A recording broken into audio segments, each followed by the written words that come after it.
दोस्तों, आप लोग पानी में ये तैरती हुई रंगीन मछलियाँ देख रहे हैं और साथ ही आप लोगों को यहाँ पर रंग-बिरंगे पहाड़ दिखाई दे रहे हैं। इसके ऊपर रंग-बिरंगी सी ये जो चीज़ें, ये पीले, नीले, ये सब दिखाई दे रहे हैं, ये आखिर क्या हैं? बहुत बार स्कूबा डाइविंग के दौरान भी आपने इस तरीके का नज़ारा देखा है और नेशनल ज्योग्राफिक चैनल पे भी हम लोग कई बार इस तरीके के स्ट्रक्चर्स को पानी के अंदर देखते रहे हैं। लेकिन आखिर ये है क्या? ये कोरल्स हैं, लेकिन वास्तव में क्या ये जीव जंतु हैं या पेड़ पौधे? आइए जानते हैं इसके बारे में। तो दोस्तों, आज कॉम्पिटिटिव एग्जाम में पूछे जाने वाले सबसे महत्वपूर्ण टॉपिक कोरल रीफ्स के बारे में हम लोग जानेंगे।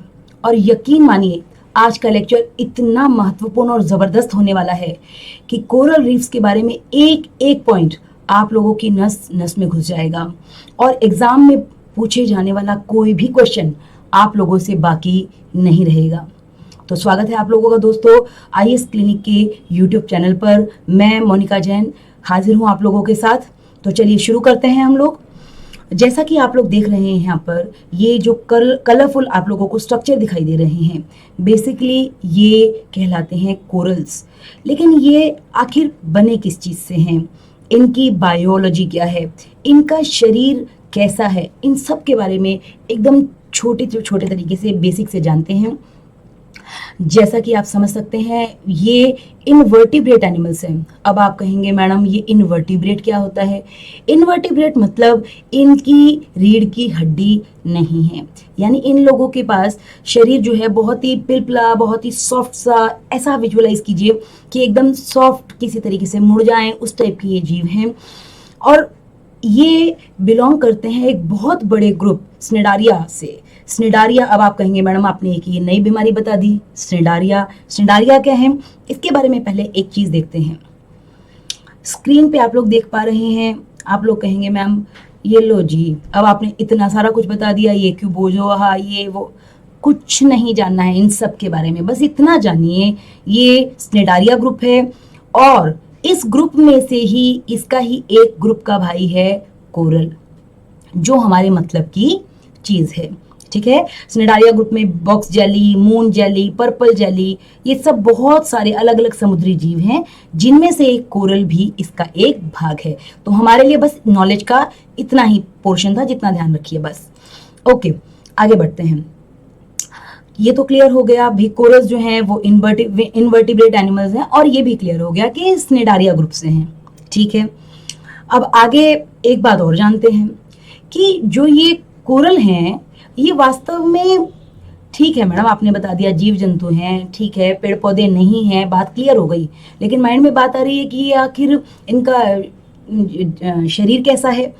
तो इनका शरीर जो है, ये एक सिंपल स्टमक, एक सिंपल सा पेट होता है इनका भी, सिंगल माउथ होता है, और उसके अंदर कुछ स्टिंगिंग टेंटेकल्स लगे होते हैं। अब आप कहोगे मैडम ये क्या नई नई भाषा, टेंटेकल, अब टेंटेकल क्या होते हैं? तो टेंटेकल क्या होते हैं ये भी हम जान लेते हैं। हाँ जी, अब ये बात हुई। देखिए, ये हम लोग इस तरीके से कलरफुल जो चीज देख रहे हैं, ये क्या है? ये हैं हमारे कोरल्स। लेकिन कोरल के अंदर जो ये एक एक आप पॉइंट देख रहे हैं, एक एक जो आप लोगों को पॉइंट दिखाई दे रहा है, इसको यहाँ हम देखते हैं। इस एक पॉइंट को क्या कहते हैं? कोरल। ठीक है, इस कोरल के अंदर जैसा कि आप इसका ये देख रहे हो, इसको क्या कहते हैं? टेंटेकल्स। और ये क्या है? इसका मुंह, जिसके थ्रू ये अपने मुंह में खाने को टेंटेकल से पकड़ के खाने को डालते हैं। ठीक है, ये क्या है? एक जो पॉइंट है, इसको क्या कह देंगे? कोरल। ठीक है, चलिए, यानी अब ये बात हमको समझ में आ गई है कि कोरल जो हैं इनवर्टिब्रेट एनिमल हैं। ये भी समझ में आ गया है कि स्निडारिया ग्रुप से संबंध रखते हैं, और ये भी समझ में आ गया है एक सिंपल सा इनका पेट होता है, ज्यादा मगजमारी नहीं करते हैं, और इनके टेंटेकल्स भी होते हैं। ये बात समझ में आ गई मैडम। ठीक है, अब आगे और जानते हैं। इसके अलावा इसके अंदर कई बार हम शब्द सुनते हैं पॉलिप। अब दो तीन टर्मिनोलॉजी क्लियर करते हैं। पहले तो है कि जो हर एक कोरल है, ये इसी को हम पॉलिप भी कह देते हैं। जैसे कि अभी आपने पीछे पिक्चर भी देखा, इसके अंदर जो ये पूरा ये कोरल है, जो कोरल कॉलोनी कह देते हैं इसको, इसके अंदर जो एक पॉइंट है, इसी को कोरल कह देते हैं, इसी को पॉलिप भी कह देते हैं। ठीक है, और इसके अलावा जो ये पूरा ग्रुप है, जो सारे कोरल्स इकट्ठे आप देख रहे हो इधर, ये सारे इतने सारे हैं, इनको क्या कह देते हैं? इनको कह देते हैं इसकी कॉलोनी। ठीक है, और जो ये एक कोरल है, यही अपने में से कई सारे और कोरल जो है इनकी कॉपी बनाता रहता है। इसको क्या कह देते हैं? इनको कह देते हैं बडिंग। बडिंग के कारण एक कोरल, फिर कई कोरल, कई सारे कोरल, और इतने सारे कोरल सब बन गए। इसको क्या कह देते हैं? बडिंग के कारण कोरल बन रहे हैं। यानी ये बात हमको समझ में आ गई कि कोरल्स जो हैं वो कॉलोनी में रहते हैं, कोरल्स जो हैं वो बडिंग के द्वारा बढ़ते हैं, और ये भी समझ में आ गई जो कोरल है उसी को पॉलिप भी कह देते हैं। लेकिन मैडम पिक्चर से थोड़ा दिमाग में नहीं समझ में आ रहा है ना, तो एक काम करते हैं, हम लोग एक वीडियो देखते हैं, छोटा सा क्लिप, जिससे हमें ज्यादा अच्छे से समझ में आए कि ये आखिर क्या है। देखिए, आप लोग देख पा रहे हैं ये कोरल का अंदर का स्ट्रक्चर है, और ये एक फूल जैसा जो स्ट्रक्चर निकल रहा है, ये कोरल, और यही इसे भी पोलिप कह देते हैं। और जो ये आप इसका निकले हुए जो पोर्शन देख रहे हैं येलो येलो कलर के, इसे क्या कह देते हैं? इसके टेंटेकल्स कह देते हैं। मेरे ख्याल में आप लोगों को बढ़िया से समझ में आ गया हो इस चीज के बारे में। आगे बढ़ते हैं। अब हमारे सामने स्क्रीन पर है व्हाट आर कोरल रीफ्स। हाँ जी मैडम, अब आए सही टॉपिक पे। कोरल रीफ्स क्या है भाई? बहुत रोज सुनते हैं coral reef, coral reef, coral reef. आपको ये जो स्ट्रक्चर दिख रहा है, इसको देख देख के थोड़ा तो समझ में आ रहा है कि इसके नीचे जो कुछ ना कुछ तो बेस है, वरना तो ये तो इतने पिलपिले से टाइप के मटेरियल लग रहा है। ये किसी बेस के ऊपर नहीं होंगे तो इतने सख्त चीज पे खड़े हुए बिना कैसे चलेंगे? कुछ सख्त तो चाहिए नीचे। तो ये सख्त स्ट्रक्चर जो पीछे है, नीचे है, इसको क्या कह देते हैं? इसकी रीफ, यानी कोरल रीफ। बहुत सिंपल है, एकदम बेसिक से समझिए, एकदम समझ में आएगा। यानी कोरल जो है अपने नीचे बेस के लिए रीफ को यूज करते हैं। इसके नीचे आपको हड्डी जैसा स्ट्रक्चर दिख रहा है, दैट इज रीफ। अब माइंड में एक बात और आ गई कि भाई रीफ तो मैडम आपने बता दिया, अब ये तो बताइए कि ये रीफ बनती कैसे है। तो समझिए, जो कोरल हैं, जो ये जीव हैं, ये क्या करते हैं? जो पानी है, जिस समुद्र के पानी में रहते हैं, वहां पर जो आसपास पानी में कैल्शियम होता है, उसको अपने पास अपनी बॉडी में इकट्ठा कर लेते हैं। और जब ये कोरल जो है मरते हैं, तो जैसे अब देखिए ये कोरल आपको दिखाई दे रहा है, ये कोरल जब एक मरेगा तो उसके ही ऊपर दूसरा कोरल जन्म ले लेगा। लेकिन जो मरते मरते कोरल जो है, उसके अंदर जो बॉडी होती है, कैल्शियम जो उसमें होता है, उसको वो कार्बोनेट के फॉर्म में नीचे एक दूसरे के ऊपर डालता जाएगा। नया कोरल बनता जाएगा, नीचे उसकी हड्डियों का स्ट्रक्चर बनता जाएगा। यानी हड्डियों का स्ट्रक्चर बनता जाएगा, उसके ऊपर नए नए नए कोरल्स जो है वो आते जाएंगे। मतलब अपनी ही हड्डियां, अपने ही जो कैल्शियम है, उसको कार्बोनेट स्ट्रक्चर के रूप में नीचे डालता जाता है, और उसके ऊपर नए कोरल्स बनते जाते हैं। फिर अब जो ये कोरल है, जब ये मरेंगे तो ये अपनी कार्बोनेट स्ट्रक्चर को नीचे छोड़ देंगे, और उसके बाद में उसके ऊपर और कोरल्स जन्म ले लेंगे। ठीक है, तो ये है कोरल रीफ। फिर भी इसके बारे में थोड़ा सा थोरेटिकली जान लेते हैं। Coral reefs are created by millions of tiny polyps. Polyp मतलब यही corals, forming large carbonate structures. क्योंकि एक पॉलिप या एक कोरल तो इतने बड़े बड़े स्ट्रक्चर को नहीं बना सकता, इसके लिए सैकड़ों, हजारों, लाखों की तादाद में जो ये पॉलिप्स है, जो ये कोरल्स हैं, ये कार्बोनेट अपने बनने के बाद स्ट्रक्चर को नीचे छोड़ते जाते हैं, और उसके ऊपर नए कोरल्स या पॉलिप्स जन्म लेते रहते हैं। है ना, समझ में आ गया? मेरे ख्याल में कोरल रीफ्स एकदम समझ में आ गया है। अब आगे बढ़ना चाहिए। अब टॉपिक है हमारे सामने स्क्रीन पे, हाउ डू कोरल ईट। अब मैडम ये बात समझ में आ गई, कोरल्स कौन है, ठीक है जी, आपने कहा जीव जंतु है, मान लिया, ठीक है, ये कॉलोनी में रहते हैं, ये भी समझ में आ गई। ये भी समझ में आ गया बडिंग करते हैं और अपने ही साथ साथ अपने जैसे कॉपी बनाते रहते हैं। ये भी समझ में आ गया कि ये कैसे खाना खाते हैं, इनका एक पेट होता है, ये भी बात समझ में आ गई। लेकिन खाना खाने के लिए, इस पेट को भरने के लिए खाना कहाँ से आता है? क्वेश्चन होगा दिमाग में, क्या खाना ये खुद बनाते हैं या फिर ये खाना किसी और से लेते हैं? एक बात सिंपल सी समझ लेनी है, क्या कि अर्थ पे, इस धरती पर खाना बनाने वाले जो जीव हैं वो कौन हैं? वो प्लांट्स हैं। ठीक है, तो इनको खाना देने के लिए एक एल्गी, एक जुजैंथले नाम का जीव जो है वो इनके शरीर में, इनके टिश्यूज में रहता है। अब आप कहेंगे मैडम आपने टिश्यू एक नई कहानी बता दी, ये नई रामायण बता दी आपने। तो ये टिश्यू क्या होते हैं? तो देखिए इस बात को समझिए कि जो हमारी बॉडी है, उस बॉडी का सबसे बेसिक स्ट्रक्चर क्या होती है? सेल। ठीक है, और जो कुछ सेल्स हैं वो मिलकर क्या बना देती हैं? टिश्यू। और टिश्यू से क्या बन जाते हैं हमारे बॉडी के ऑर्गन्स। बिल्कुल यही बात जीवों के साथ, यानी कुछ सेल का से बनकर बनते हैं टिश्यू। ये जो टिश्यू होते हैं, इन टिश्यू के अंदर रहते हैं ज़ूज़ेंथले। थोड़ा सा एक बार और इसको हम लोग अच्छे से समझने की कोशिश करते हैं पूरे से। देखिए, inside the tissue each coral polyp live these microscopic single celled algae। algae ये सिंगल सेल, ये एक कोश के जीव हैं जिनको हम क्या कहते हैं, ज़ूज़ेंथले। माइक्रोस्कोप से दिखने वाले बहुत छोटे छोटे जीव हैं, और यही वो जीव हैं जो क्या करते हैं, वो जो कि कोरल्स के साथ में मिलकर रहते हैं। जैसे कि आप इधर पिक्चर में भी देख रहे हो, यहाँ पर जो ये आप लोगों को दिखाई दे रहे हैं ब्लैक ब्लैक से, ये क्या हैं, ये क्या हैं, ये हैं ज़ूज़ेंथले।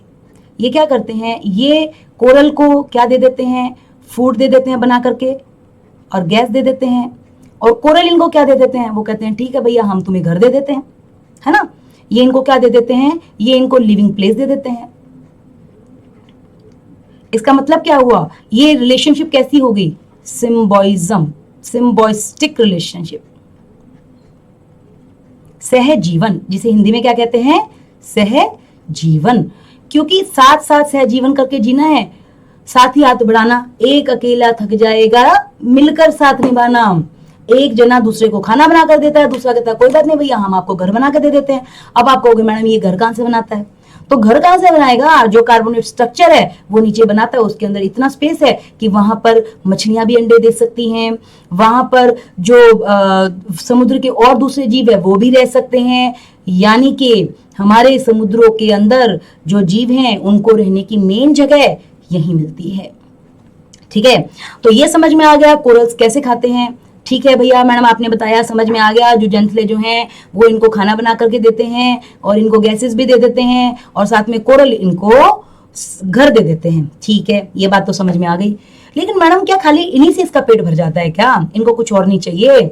बिल्कुल सही बात पूछी आपने। देखिए, इन लोगों को इसके अलावा खाना मिलता है इनके जो आसपास जीव घूम रहे होते हैं समुद्र में उनसे।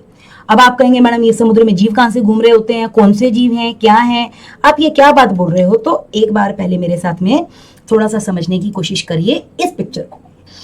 देखिए, समुद्र में बहुत सारे छोटे छोटे जीव होते हैं जिनको आप आंखों से नहीं देख सकते। प्लैंक्टन्स, प्लैंक्टन्स कहते हैं हम लोग। कई बार हम सुनते हैं समुद्र में मछलियां जो होती हैं उनके खाने के लिए प्लैंक्टन्स अवेलेबल होते हैं। अब ये प्लैंक्टन किस बला का नाम है? तो भैया प्लैंक्टन्स क्या हैं? प्लैंक्टन्स का मतलब है कि आप लोगों का जो भोजन है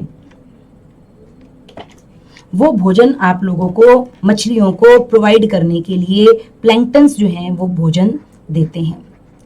अब प्लैंक्टन्स भी दो तरीके के हैं। प्लैंक्टन दो तरीके के कैसे हैं? एक तो फाइटोप्लैंक्टन्स होते हैं और एक होते हैं जूप्लैंक्टन्स। फाइटोप्लैंक्टन्स वो होते हैं जो पेड़ पौधे हैं, बहुत छोटे छोटे पेड़ पौधे हो गए ये, है ना। और ये क्या हुआ, जूप्लैंक्टन्स, छोटे छोटे जीव। बहुत सिंपल सी भाषा में समझना है एकदम इसको। मतलब कि जूप्लैंक्टन्स क्या हैं? ये छोटे छोटे जीव हैं जो कि समुद्र में जो मछलियां हैं या फिर जो हमारे कोरल हैं उनको खाने के लिए फूड देते हैं। ठीक है मैडम, आपकी बात समझ में आ गई। जूप्लैंक्टन्स छोटे छोटे जीव हैं, आंखों से तो नहीं देख सकते। ठीक है, ये भी समझ में आ गई। लेकिन इनको इनके मुंह तक, इनके पेट तक लेकर कैसे जाएं? तो अभी हमने पहले बात की थी टेंटेकल्स, याद करो की थी बात टेंटेकल्स की। ये टेंटेकल्स का काम क्या है? रात को टेंटेकल्स इस तरीके से थोड़े बड़े हो जाते हैं, इन जूप्लैंक्टन्स को पकड़ते हैं, चुपके से इनके मुंह में डाल देते हैं। ठीक है, मेरी बात समझ में आ गई होगी। तो आगे बढ़ते हैं हम लोग इस बात को। ठीक है, जूप्लैंक्टन्स, प्लैंक्टन्स दो तरीके के हैं, फाइटोप्लैंक्टन, जूप्लैंक्टन। फाइटोप्लैंक्टन पेड़ पौधे हैं और जूप्लैंक्टन छोटे छोटे जीव हैं। ओके मैडम, ये बात समझ में आ गई। जूप्लैंक्टन जो हैं वो कोरल्स खाते हैं। कोरल्स में उनके टेंटेकल्स जो हैं उनके थ्रू वो जूप्लैंक्टन्स को अंदर मुंह में डाल देते हैं और उनके पेट से अंदर चला जाता है। ये बात तो समझ में आ गई मैडम। अच्छा, तो फिर क्या बात समझ में नहीं आई? समझ में तो सब कुछ आ गया, लेकिन थोड़ा सा अभी मुझे लगता है हम इस पॉइंट को और थोड़ी सी बात करते हैं। देखते हैं स्क्रीन पे, फिर थोड़ा इजीली समझ में आएगा शायद हमारे।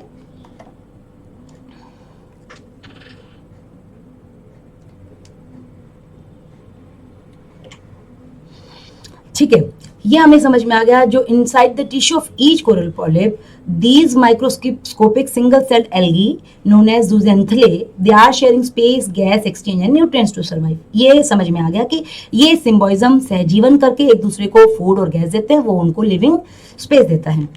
अभी हमने बात की है जूप्लैंक्टन्स की, तो दूसरा तरीका है खाने का, corals also eat by catching tiny floating animals these known as zooplankton. छोटे छोटे तैरते हुए जीव हैं जिनको कि ये पकड़ लेते हैं टेंटेकल्स के और खा लेते हैं और पेट भर जाता है इनका। ठीक है जी, पेट भर गया, आगे चलते हैं। अब एक बात ये भी है, हमने ये तो बता दिया, ठीक है मैडम आपने बोला बर्डिंग करते हैं, कॉलोनी बनाते हैं, खाना खाते हैं जूजैंथले से, और इनको जूजैंथले इनको हेल्प कर देता है, जूप्लैंक्टन्स को भी खा लेते हैं, सारी बात समझ में आ गई। लेकिन ये एक से दूसरे से आप कहते हो मल्टीप्लाई करते हैं, कॉपी बनाते हैं, बनाते कैसे हैं ये भी जान लेते हैं। How do they reproduce. देखिए इसको ऐसा समझिए कि जो कोरल है, इनका जो कोरल है इसमें से एग और जो ये आपके स्पर्म्स हैं उसको रिलीज करते हैं। एग और स्पर्म जब इनके अंदर आपस में रिलेशन होता है तो इससे एक लार्वा क्रिएट होता है जिसको हम क्या कहते हैं, प्लैनुला। आपके सामने स्क्रीन पर है प्लैनुला। तो इसका मतलब क्या है कि ये जो प्लैनुला है इसके लिए इनको जो एग है और जो इनके स्पर्म है उन दोनों के मिलने से ये प्लैनुला बनता है। और ये प्लैनुला जब आगे डेवलप होता है तो एकदम छोटी जेलीफिश जो होती है, जो हम लोगों ने पीछे भी देखा था निडारिया वाले ग्रुप में, एक जेलीफिश जैसा, उस तरीके की जेलीफिश टाइप की सी दिखाई देती है, पर बाद में धीरे बड़ी बड़ी होती कोरल्स जैसी डेवलप हो जाती है। ठीक है, तो थोड़ा सा इसके बारे में इंफॉर्मेशन देख लेते हैं कि most coral species spawn by releasing eggs and sperms into water, and when an egg and a sperm meets they form a larva known as planula, और यही प्लानुला आगे डेवलप होकर के फिर कोरल का निर्माण कर देते हैं। ठीक है, समझ में आ गई बात कि अंडे और जो शुक्राणु हैं उनके जुड़ने से फिर प्लानुला बन जाता है। प्लानुला शुरू में छोटी जेलीफिश जैसा दिखता है, उसके बाद में ये कोरल बन जाता है। बात समझ में आ गई है बढ़िया से मैडम, आगे बढ़ना पड़ेगा। How fast do they grow, बहुत महत्वपूर्ण, बहुत सही बात कि ये ग्रो कैसे करते हैं, कितनी तेजी से ग्रो करते हैं। देखिए ये इतनी इंपॉर्टेंट बात है कि अब जो यूपीएससी और जीपीएससी और जितने भी कॉम्पिटिटिव एग्जाम हैं उस बात में इस पॉइंट से समझना बहुत ही ज्यादा जरूरी है। क्यों? क्योंकि ये कितनी तेजी से बढ़ेंगे, कितना कम तेजी से बढ़ेंगे, ये डिपेंडेंट करेगा कुछ स्टैंडर्ड कंडीशन पे। और स्टैंडर्ड कंडीशन क्या है? वो स्टैंडर्ड कंडीशन डिपेंड करेंगी इनके एटमॉस्फेयर में मिलने वाली लाइट के एक्सपोजर से, यानी इनको सूरज की जो रोशनी है वो कितनी मिलती है, प्रॉपर लाइट एक्सपोजर है क्या, कंसिस्टेंट टेम्परेचर, क्या टेम्परेचर जो तापमान मिल रहा है वो कंसिस्टेंट है, लगातार है, स्टेबल है, ऐसा तो नहीं है बहुत ज्यादा वेरिएशन हो रहा है, ऊपर नीचे हो रहा है, एंड मॉडरेट वेव एक्शन। अब मैडम इतने भारी वर्ड क्या कह दिए, मॉडरेट वेव एक्शन का मतलब है कि जो लहरें आ रही हैं समुद्र के पानी में वो प्रॉपर आ रही हैं क्या, उसके अंदर ऐसे ऐसे ऐसे इतना ज्यादा उतार चढ़ाव तो नहीं है कि जो आपके सारे कोरल्स है वो हिल जाएं, वो डिस्टर्ब हो जाएं। मतलब जो प्रकाश की रोशनी आ रही है वो भी संतुलित होनी चाहिए, तापमान है वो भी संतुलित होना चाहिए, और जो हवाओं के जो समुद्र की लहरें आ रही हैं वो भी, उसका एक्शन भी प्रॉपर होना चाहिए। अगर ये स्थिति रहती है तो आप देखेंगे कि इनका साइज में जो एवरेज रहता है 0.5 से 2 सेंटीमीटर तक सालाना बढ़ता है।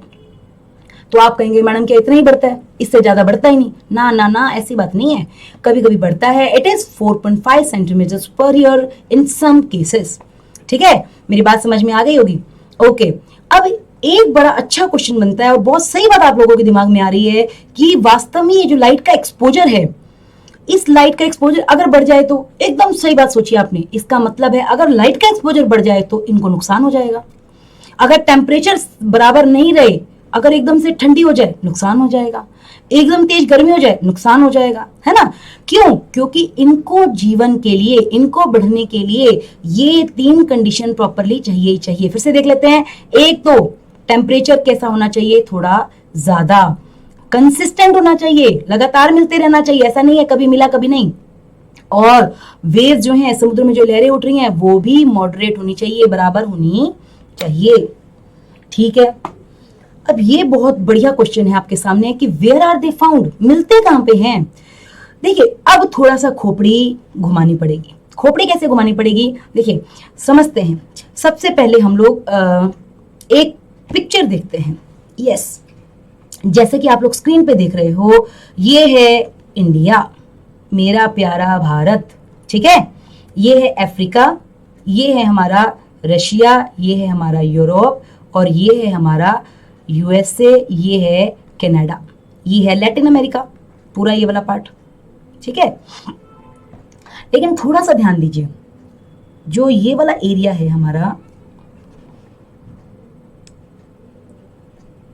ये इक्वेटर, थोड़ा सा इक्वेटर ऊपर नीचे होगा, थोड़ा सा समायोजन कर लीजिएगा हिलाने में, ठीक है। और ये है आपका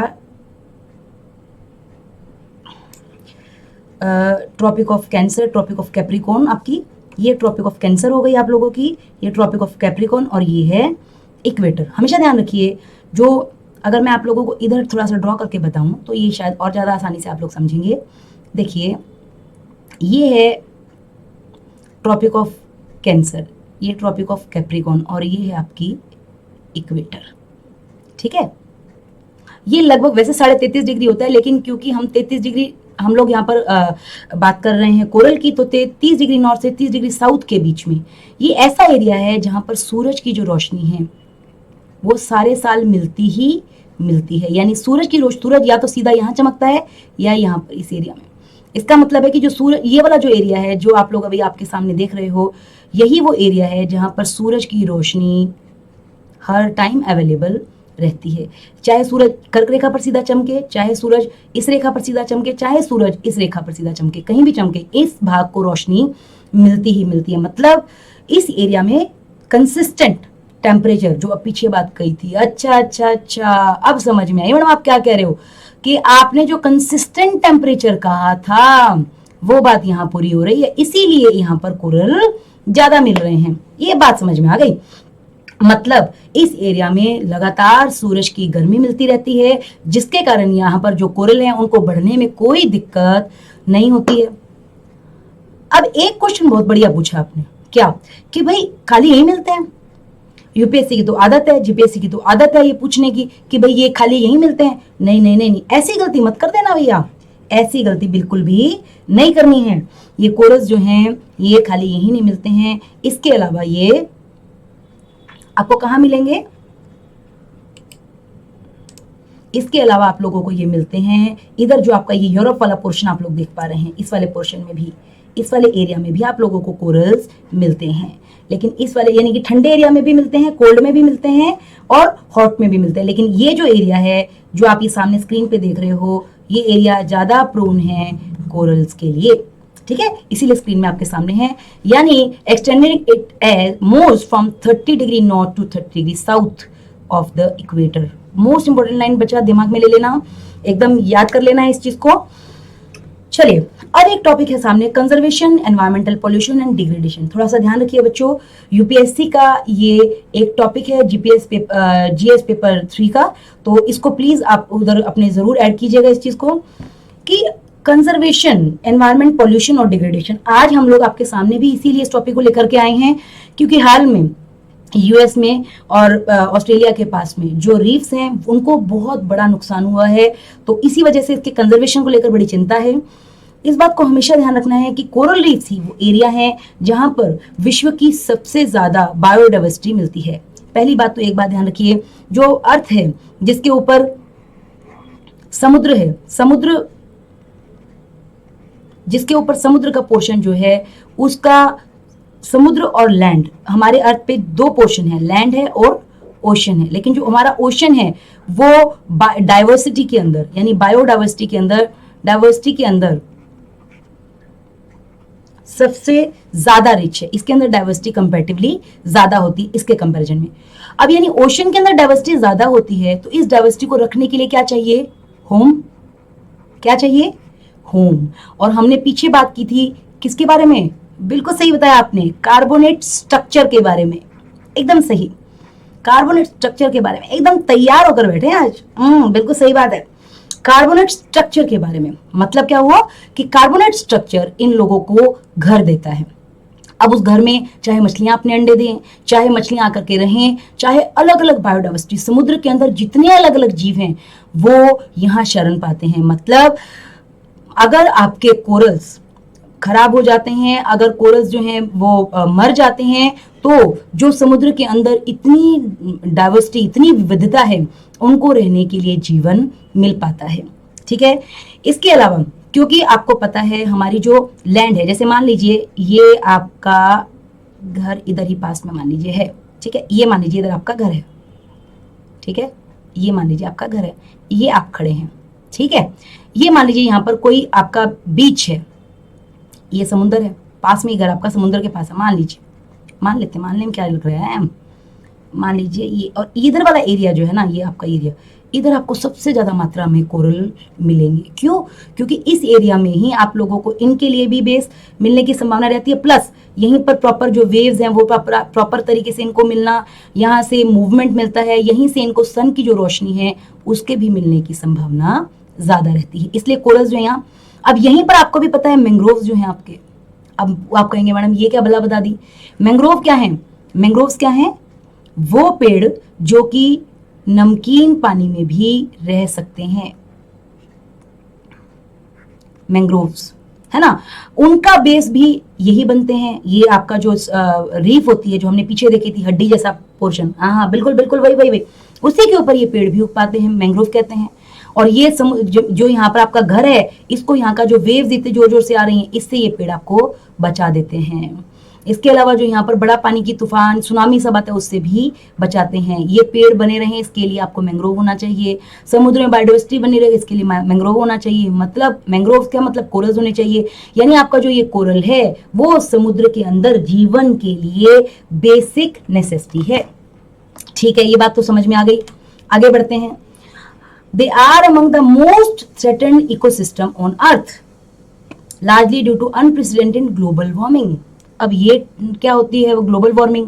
आप कहेंगे climate change combined with growing local pressure और इकोसिस्टम। पहली बात इकोसिस्टम समझिए, जैसे इकोसिस्टम का मतलब है बायोटिक और अबायोटिक का एक संयोजन, एक व्यवस्था जिससे बायोटिक जो है अबायोटिक के साथ कॉपरेट करके जीवन जी सके। जैसे मैं, आप मुझे यहाँ देख पा रहे हैं, मैं यहाँ पर बैठी हूँ, मैं एक बायोटिक ऑर्गेनिज्म हो गई, और मान लीजिए मैं यहाँ पर बैठी हूँ और साथ में जो एटमॉस्फेयर में हवा है, ऑक्सीजन है, वो मैं ले रही हूँ, तो इसका मतलब क्या है? मैं अबायोटिक, क्योंकि गैस जो है वो कोई जीवित चीज नहीं है, अबायोटिक है, अबायोटिक को मैं ले रही हूँ और इसके कारण जीवन संभव हो पा रहा है। ये क्या हो गया? एक इकोसिस्टम। ठीक है मैडम, इकोसिस्टम समझ में आ गया। बायोटिक अबायोटिक के कॉपरेशन से आपस में जीवन पॉसिबल करते हैं, एक व्यवस्था है, एक सिस्टम है, ये बात समझ में आ गई। अब ग्लोबल वार्मिंग कहेंगे, ग्लोबल वार्मिंग क्या है? ग्लोबल वार्मिंग वर्ड बहुत सुन रहे हैं। ग्लोबल वार्मिंग का मतलब है हमारा जो पूरा ग्लोब है वो गर्म हो रहा है। गर्म हो रहा है क्यों? क्योंकि आप इतनी गर्मी छोड़ रहे हैं। अब आप कहेंगे मैडम हम कौन सी गर्मी, अब वो नहीं वो नहीं सोचना है। ग्लोबल वार्मिंग का मतलब है जो इंडस्ट्रीज जो हैं वो गंदा धुआं छोड़ रही हैं। इसके अलावा जो आप लोग कंप्यूटर्स या फिर जो आप चीज टेक्निक यूज कर रहे हैं उसके कारण गर्मी जा रही है एटमॉस्फेयर में। आज इतनी सारी चीजें हम यूज कर रहे हैं कि जिसके कारण कहीं ना कहीं जो ये गर्मी है एटमॉस्फेयर को गर्म कर दे रही है। हम लोग ऐसी ग्रीन हाउस गैसेज यूज कर रहे हैं जिसके कारण एटमॉस्फेयर जो है गर्म होते जा रहा है। ठीक है मैडम, आपकी बात समझ में आ गई। हम जो कार्बन डाइऑक्साइड वगैरह छोड़ रहे हैं उसके कारण हमारी अर्थ जो है गर्म हो रही है। लेकिन इस गर्मी के कारण हमारे अब जो कोरल्स हैं उनको क्या नुकसान हो रहा है? देखिए, याद कीजिए बच्चों, आपने पीछे एक पॉइंट पढ़ा कि कोरल्स जो हैं अगर उनको प्रॉपर तरीके से मिलता रहेगा सूरज की गर्मी प्रॉपर तरीके से, तब उनका जीवन हो पाएगा संभव। पर अगर आपका अब आपके माइंड में क्वेश्चन आ रहा होगा कि मैडम अगर ज्यादा गर्मी मिल जाएगी तो, बहुत सही पूछ रहे हैं आप, ज्यादा गर्मी मिल जाएगी तो दिक्कत ये हो जाएगी कि ये जो है, जो आपने अभी एक जीव सुना था जो इसको भोजन बना के देता है, बिल्कुल सही बोला आप लोगों ने, जुजैंथले। जुजैंथले क्या करता है? इसको भोजन बना के देता है। जुजैंथले बोलेगा भैया जब तुम इतनी गर्मी मेरे को दे रहे हो मैं तो तुम्हारे साथ रहने वाला नहीं हूं। जुजैंथले बोलेगा मैं जा रहा हूं तेरा घर छोड़ के, मुझे तेरे साथ नहीं रहना। तो कोरल कहेगा बंधे एक डोरी से। तो जुजैंथले बोलेगा बंधे एक डोरी से क्या होता है? बंधे डोरी थे तभी तक है जब तक प्रॉपर टेम्परेचर मिलेगा, वरना कोई डोरी वोरी नहीं। देखते हैं क्या है बात। देखिए, कोरल ब्लीचिंग एक वर्ड आप देख रहे हैं। कोरल ब्लीचिंग का मतलब है, सीधी सी भाषा में यार कुछ नहीं है कोरल ब्लीचिंग। कोरल ब्लीचिंग का मतलब है ब्लीचिंग, ब्लीच करते हैं ना फेस पे तो सब चमड़ी गोरी दिखने लग जाती है, वही वाली बात है। अब क्या है ब्लीचिंग, आप देख लीजिए। देखिए, कोरल ब्लीचिंग का मतलब है कि आपका जो कोरल है उसके अंदर से शेवाल, आपका जो जुजैंथले है वो निकल गया है, जिसके कारण जुजैंथले ही कलर देता है। ध्यान रखना है, जुजैंथले के बिना आपके जो रंग बिरंगे लाल पीले हरे नीले कोरल दिखाई दे रहे हैं वो दिखेंगे कलरफुल नहीं। 1 से 2 डिग्री सेल्सियस भी अगर समुद्रों का तापमान बढ़ गया तो कोरल जो है वो ब्लीच हो जाएंगे, जुजैंथले उसका साथ छोड़ देगा और वो रंगहीन हो जाएंगे। ठीक है, अब कुछ एग्जाम्पल, जैसा कि मैंने आज आप लोगों के सामने ये टॉपिक लेकर हम लोग उपस्थित हुए हैं, उसका रीजन क्या है, क्योंकि ऑस्ट्रेलिया के पास में एक रीफ है, ग्रेट बैरियर रीफ। हाँ, एकदम दिमाग में बिठा लीजिए, ग्रेट बैरियर रीफ। ठीक है, ग्रेट बैरियर रीफ ऑस्ट्रेलिया में है। और इसके अलावा जो हमारा यूएस है उसके अंदर भी एक ये आपके यूएस के अंदर है हवाईयन आइलैंड्स में, नॉर्थ वेस्टर्न हवाईयन आइलैंड में, वहां पर भी एक रीफ है। इन दोनों रीफ के अंदर बहुत बड़ा नुकसान हुआ है। उसका कारण क्या है, तापमान का बढ़ जाना। मतलब इस एरिया में समुद्र का तापमान बढ़ा है जिसके कारण नुकसान हो रहा है। ये देखिए, ग्रेट बैरियर रीफ ऑस्ट्रेलिया की आपको दिखाई दे रही है, इस तरीके की एक रीफ है। लेकिन यहाँ पर क्योंकि समुद्र का तापमान बढ़ गया है जिसके कारण कोरल्स जो हैं वो कैसे दिखने लग गए हैं, ऐसे दिखने लग गए हैं। अब ब्लीच हो गई है। इसके अंदर जो जीव थे, जो इसके अंदर हम लोगों ने पहले भी देखा था इधर ना, जो इस तरीके से छोटे छोटे शैवाल थे, वो सारे शैवाल इधर से मान लीजिए ऐसे करके ये बाहर निकल गए हैं। और शैवाल के बाहर निकलने के कारण इनका रंग कैसा हो गया, नीचे आप देख रहे हैं ये सारे व्हाइट हो गए हैं। एकदम सीधी सी भाषा में समझिए, कोरल को भोजन देता है जुजैंथले। अरे मुझे पता है, तुम्हें याद है कि जो इसके अंदर जो जूप्लैंक्टन है उससे भी खाना पकड़ के खाते हैं। अरे ठीक है, याद है, लेकिन जुजैंथले जो है उसके बिना इसका पेट नहीं भरेगा। तो जुजैंथले जो है वो बोलेगा अगर गर्मी प्रॉपर नहीं हो गई तो मैं तेरा साथ नहीं दूंगा। जैसे ही जुजैंथले बाहर निकला वैसे ही कोरल जो है वो ब्लीच हो गया, उसका रंग सफेद हो गया। अब कोरल को खाना नहीं मिलेगा तो, क्योंकि कोरल तो जिंदा जीव है। आपकी मम्मी खाना नहीं दे कितने दिन चलेगा, है ना? तो मम्मी के साथ सहजीवन बना करके रखना पड़ेगा, वही वाली बात है। तो कोरल के साथ सहजीवन बनाकर रखना पड़ेगा, तो उसके लिए जरूरी है टेम्परेचर प्रॉपर मिलता रहे, वरना ऐसा ब्लीच हो जाएंगे और धीरे धीरे फिर ये जो हड्डियों का ढांचा कब तक रहेगा, हड्डियों का ढांचा फिर खत्म हो जाएगा। देखिए यहाँ देखिए, हेल्दी कोरल कैसे हैं, जिसके अंदर आप देख रहे हैं ये पॉलिप्स। पॉलिप क्या थे? अरे मैडम हमें पता है मुझे, आप लोगों को याद है, पॉलिप्स का मतलब कोरल ही है। ये पॉलिप्स हैं और इसके अंदर ये क्या है, छोटे छोटे ये क्या है, वही एल्गी, जुजैंथले, वही जीव जिनसे इनको भोजन मिलता है।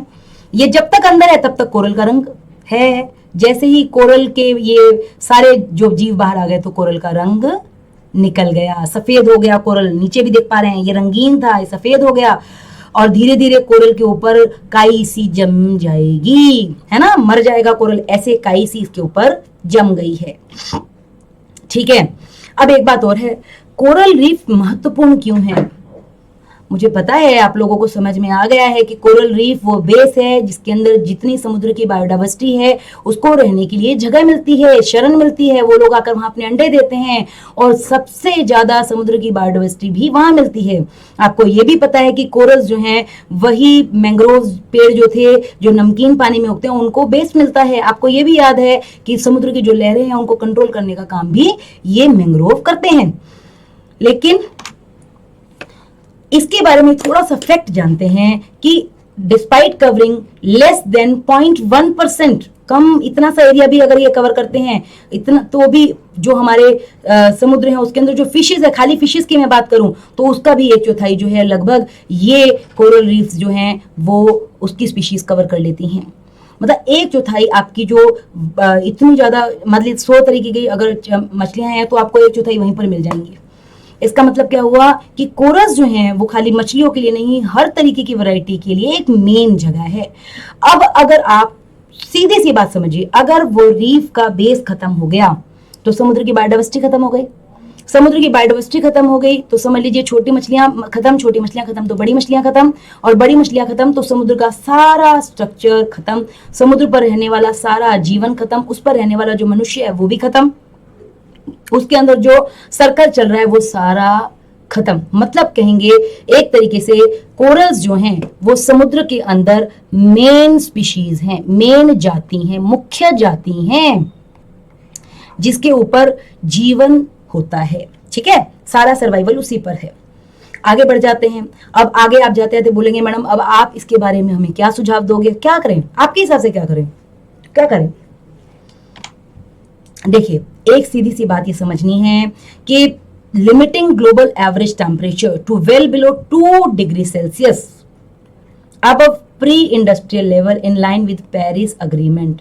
अब आप कहोगे ये ले लो मैम, आपने इतनी सारी बात बता दी। प्री इंडस्ट्रियल लेवल का मतलब क्या होता है? मतलब जब औद्योगिकरण का टाइम हुआ नहीं था, एक वैसे शुरू हो गया था, लेकिन इस समय में जो आप कोयला वगैरह यूज कर रहे थे उससे एटमॉस्फेयर का नुकसान नहीं हुआ था ज्यादा, इसलिए 1850 से 1900 के समय को कहते हैं प्री इंडस्ट्रियल टाइम। और इस समय जो हमारे अर्थ थी उसका जो तापमान था वो जितना था उससे 2% से ज्यादा, 2 डिग्री सेल्सियस से ज्यादा, 2 डिग्री सेल्सियस से ज्यादा नहीं बढ़ना चाहिए, 2 डिग्री सेल्सियस तक ही रहना चाहिए। ऐसा पेरिस अग्रीमेंट 2015 में जो हुआ था उसके अंदर देशों ने वादा किया था। यानी अब हमारी जिम्मेवारी क्या बनती है कि जो ग्लोब है, जो अर्थ है, उसका टेम्परेचर हम 2015 तक स्टेबल करवाने में, रखवाने में मदद कर सकें। इसके अलावा हम और क्या कर सकते हैं? अभी आप लोगों ने एक पॉइंट और सुना है, नेट जीरो। नेट जीरो के बारे में अमेरिका बोल रहा है अभी बाइडेन साहब के आने के बाद में कि हम नेट जीरो कर देंगे 2050 तक। तो भारत 2050 तक नहीं, लेकिन नेट जीरो के ऊपर आगे काम करने की कोशिश कर सकता है। नेट जीरो का मतलब क्या है? नेट जीरो का मतलब है अगर मान लीजिए आपकी ये इंडस्ट्री जो है 10 टन CO2 छोड़ती है, तो किसी भी तरीके से 10 टन CO2 जो है आप वापस एटमॉस्फेयर से खींच लीजिए। ये इसका मतलब ये नहीं है इंडस्ट्रीज 10 टन को छोड़ने ही नहीं देंगे। 10 टन आप ऐसा इतने पेड़ लगा दीजिए कि ये 10 टन जो है खत्म हो जाए, या फिर आप क्या कहते हैं ऐसी मशीनें आते हैं वो लगा दीजिए कि ये 10 टन जो है एटमॉस्फेयर से एब्जॉर्ब हो जाए। मतलब 10 टन जो आपने इंडस्ट्री ने छोड़ा उसको सोखने के लिए कोई मशीन लगा दीजिए, प्लांट्स लगा दीजिए, ताकि एटमॉस्फेयर विकास भी हो और आपका जो पोल्यूशन CO2 के निकलने से हुआ था उसकी जगह पर आप लोगों ने उसको सोखने की भी व्यवस्था कर दी। मतलब निकले 10 टन और उतना ही माइनस, जितना प्लस हुआ उतना ही 10 टन माइनस भी हो गया, मतलब जीरो का जीरो। इसीलिए इसको क्या कहा गया? Net zero. तो आप इस कॉन्सेप्ट में भी आगे बढ़ने की तरफ कोशिश कीजिए। पर 2050 का कमिटमेंट तो हम अभी नहीं कर सकते क्योंकि भारत जो है विकास की दौड़ पर है, भारत विकास के रास्ते में है। अभी अगले आने वाले 20-30 सालों में भारत को बहुत तेजी से विकास करना है। तो हम लोग इस चीज में अभी नेट जीरो का कमिटमेंट तो नहीं दे सकते, पर हाँ इसकी कोशिश कर सकते हैं। इसके अलावा एक बहुत ही अच्छा सुझाव दे सकते हैं आप लोग कि हम लोग जो हमारे कोरल्स हैं उनको कैसा कर सकते हैं, हम अपने कोरल्स को कैसा बना सकते हैं? हम अपने कोरल्स को जो आपका ये सॉल्ट है, आपके कोरल्स जो हैं उनको सॉल्ट के प्रति आप ऐसे जेनेटिकली रेडी कर सकते हैं, उनके जीन में ऐसा चेंज कर सकते हैं कि सॉल्ट जो है उसको फेस कर सके, सॉल्ट रेजिस्टेंट बन सके। मतलब सॉल्ट, नमक जो है उसका सामना भी कर सके, नमकीन पानी के कारण उनको दिक्कत ना हो। तो ये भी एक तरीका हो सकता है इसका।